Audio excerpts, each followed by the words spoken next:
सोलापूर जिल्ह्यातील 792 गावांना पुराचा फटका बसलेला आहे। 1,96,000 हेक्टर शेती ही पाण्याखाली गेलेली आहे। ऊस, सोयाबीन, मका, तुरीची ही चिखल झाल्याचं पाहायला मिळतंय।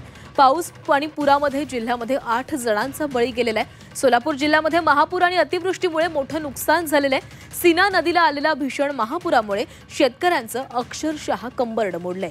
सोलापूर जिल्ह्यातील 792 गावांना पुराचा आणि अतिवृष्टीचा फटका बसलाय।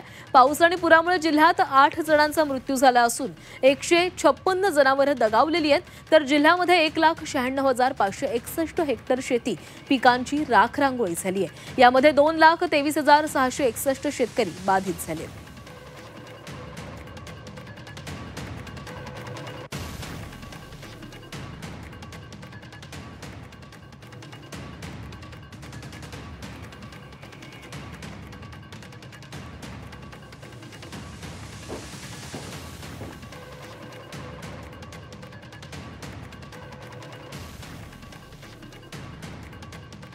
आणि आता सोलापूरमधला आढावा घेणार आहोत। सोलापूरमध्ये पावसानं विश्रांती जरी घेतली असली तरी पूरस्थिती मात्र कायम आहे। अनेक भागांमधलं पाणी अद्यापही तसंच आहे। 5 ते 10 फुटांपर्यंत आपल्याला त्या ठिकाणी पाणी पाहायला मिळतंय आणि त्यामुळे शेती पिकांचं मोठं नुकसान झालेलं आहे। आणि हीच दृश्य आहेत ती ड्रोन कॅमेरामधून देखील टिपण्यात आलेली आहेत।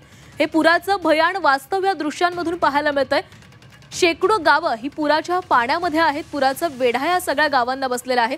समशापूर गावामधील ही परिस्थिती सध्या ड्रोनच्या कॅमेरामधून टिपण्यात आलेली आहे। बार्शी, मोहोळ आणि माढाला पुराचा वेढा बसलेला आहे आणि हीच दृश्य आपल्या कॅमेरामध्ये टिपण्यात आलेली आहे। ड्रोनच्या नजरेतून हे पुराचं भयान वास्तव पाहायला मिळतंय।